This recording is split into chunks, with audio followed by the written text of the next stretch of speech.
Assalamualaikum warahmatullahi wabarakatuh.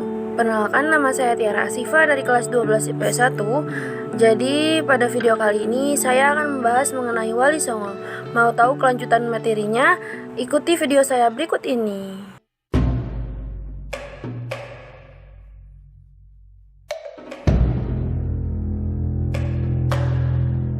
Penyebaran Islam di Nusantara merupakan salah satu proses yang sangat penting dalam sejarah Indonesia.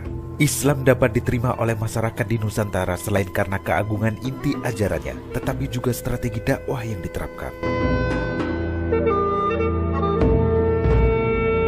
Berbicara tentang sejarah masuknya Islam di Nusantara, khususnya Pulau Jawa, tak terlepas dari peran Wali Songo. Wali Songo adalah lembaga dakwah yang beranggotakan 9 tokoh penyebar agama Islam.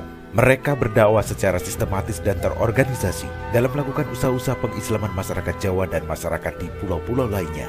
Anggota Dewan Dakwah ini tetap 9 orang, sehingga jika ada salah satu seorang anggotanya yang wafat, maka anggota lain masuk menggantikan.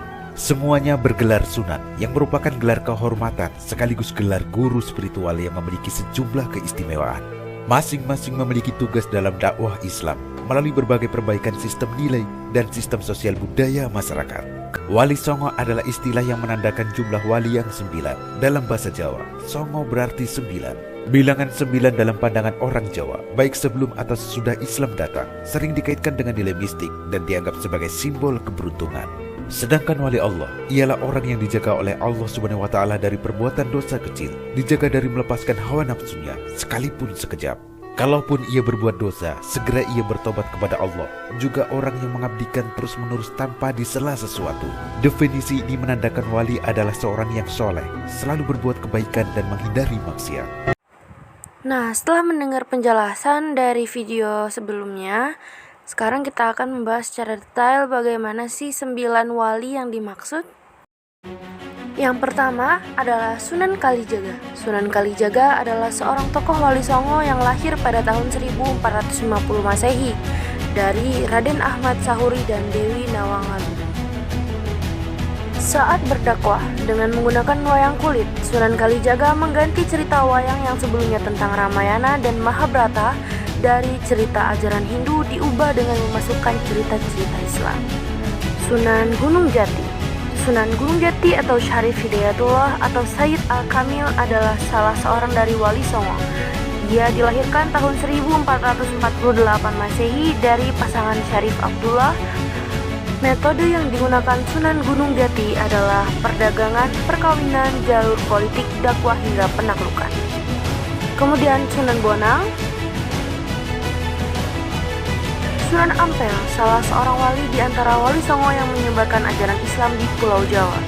Dia lahir tahun 1401 di Campah.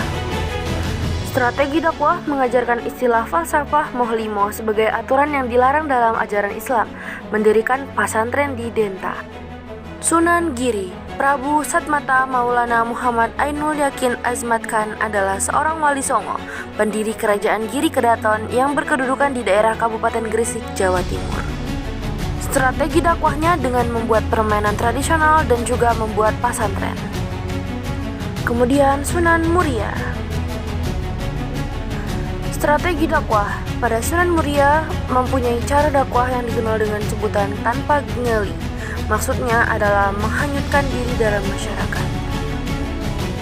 Kemudian adalah Sunan Kudus. Pada saat ini adalah terjadinya runtuhnya kerajaan Hindu Jawa dan timbulnya negara-negara Islam di Nusantara.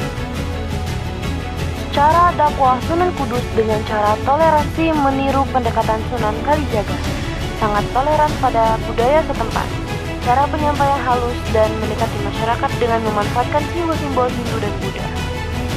Sunan Gresik dianggap yang pertama kali menyebarkan agama Islam di tanah Jawa.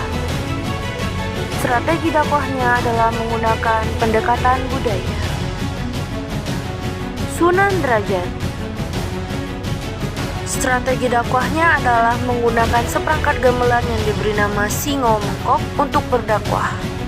Dan tidak hanya gamelan, juga menciptakan karya berupa nyanyian Jawa yang dikenal dengan sebutan tembang pangkur. Oke, sekian dari saya. Terima kasih sudah menonton. Semoga video saya bisa bermanfaat bagi banyak orang. Terima kasih. Wassalamualaikum warahmatullahi wabarakatuh.